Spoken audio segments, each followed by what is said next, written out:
Hi friends, welcome back to my channel. ఈరోజు మన video వచ్చేసి పచ్చిరొయ్యలు దొండకాయ అయితే చేస్తున్నానండి. చాలా టేస్టీగా ఉంటుంది. ఒకసారి అయితే ఇలా ట్రై చేసి చూడండి. మీకు నచ్చితే సబ్స్క్రైబ్ చేసుకోండి, లైక్ చేయండి, షేర్ చేయండి, కామెంట్స్ కూడా చేయండి. వీడియోని అయితే పూర్తి వరకు చూడండి, స్కిప్ చేయకుండా మీకే అర్థమవుతుంది. మీకు ఎలా అనిపించిందో కామెంట్స్ అయితే చేయండి, మర్చిపోకండి. ముందుగా అయితే నీట్గా చేసుకున్నానండి పచ్చిరొయ్యల్ని. ఇవైతే శుభ్రంగా కడిగి పక్కనైతే పెట్టుకున్నాను. ఉల్లిపాయలు, కరివేపాకు, టమాటాలు, పచ్చిమిరపకాయలు కూడా కట్ చేసుకున్నాను. దొండకాయలను అయితే ఇలా పొడవుగా అయితే చీల్చుకోవాలి. అలాగైతేనండి మనకు బాగుంటుందండి కూర.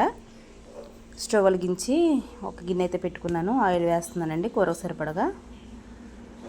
ఆయిల్ వేడెక్కింది. కరివేపాకు అయితే వేసుకున్నాను. ఒక నిమిషం పాటు కరివేపాకు వేగిన తర్వాత మనం పచ్చి రొయ్యలు అయితే వేసుకోవాలి. ఈ రొయ్యలు అయితే బాగా ఫ్రై అవ్వాలండి. రొయ్యల నుంచి వాటర్ వస్తుంది కదా, వాటర్ అంతా ఇంకిపోయేదాకైతే మనం బాగా ఫ్రై చేసుకోవాలి.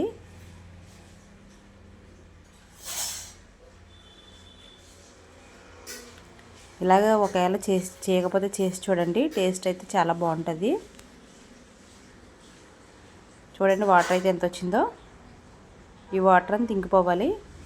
వాటర్ అంతా ఇంకిపోయిందండి. ఆయిల్ అయితే సెపరేట్ అయింది. ఉల్లిపాయలు, పచ్చిమిరపకాయలు, టమాటాలు కూడా వేసేసుకున్నాను. ఇవి కూడా బాగా ఫ్రై చేసుకోవాలి. కొంచెం కల్లుప్పు అయితే వేసుకుంటున్నానండి, టేస్ట్ సరిపడగా. ఉప్పు అయితే వేసుకున్న తర్వాత కలుపుకోవాలి. కొంచెం పసుపు కూడా వేస్తున్నాను.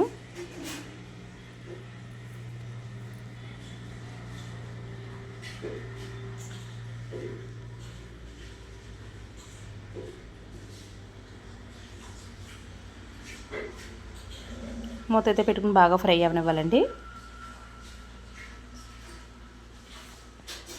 చూడండి ఇలాగైతే ఫ్రై అవ్వాలి. ఇప్పుడైతే మనం దొండకాయలు కట్ చేసుకున్నాం కదా, అవి అయితే వేసేసుకోవాలి.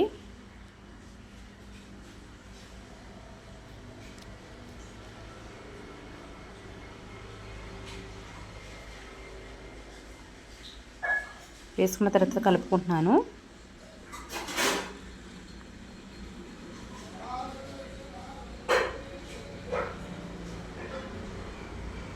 ఇవి కూడా ఒక 5 నిమిషాలు అయితే ఫ్రై అవ్వాలండి.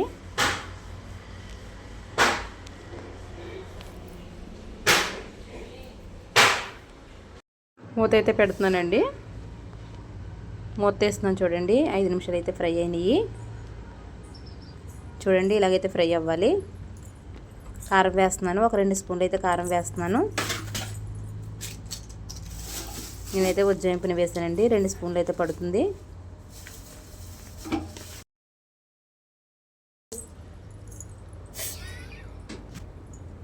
కారం అయితే కొంచెం పచ్చివాసన పోయేదాకా అయితే బాగా ఫ్రై అవ్వనివ్వాలి.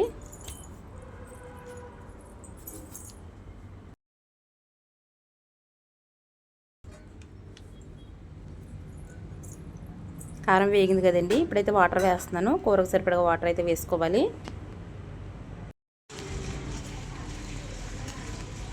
వాటర్ అయితే వేసిన తర్వాత బాగా కలుపుకోవాలండి.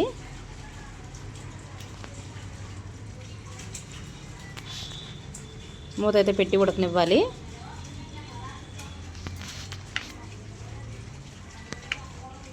చూడండి కూర అయితే దగ్గర పడుతుంది కదా, చాలా మట్టుకైతే ఉడికిపోయింది. ఇప్పుడైతే పచ్చి మసాలా అయితే వేస్తున్నాను. మనం నూరుకున్న మసాలా అయితే వేసుకోవాలి. కూరకు అప్పుడే టేస్ట్ వస్తుందండి. మసాలా వేసి అయితే ఒక 5 నిమిషాలు అయితే మనకు ఉడకనివ్వాలి. మూత అయితే పెట్టేస్తున్నాను. అంతేనండి, కూర అయితే ఎగిరిపోయింది. మనకి ఇలా గ్రేవీలా ఉంటే చాలు. స్టవ్ అయితే ఆఫ్ చేసేసుకుంటున్నాను.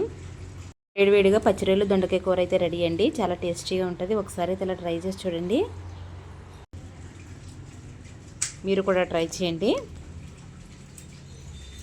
స్టవ్ అయితే ఆఫ్ చేసుకున్నానండి.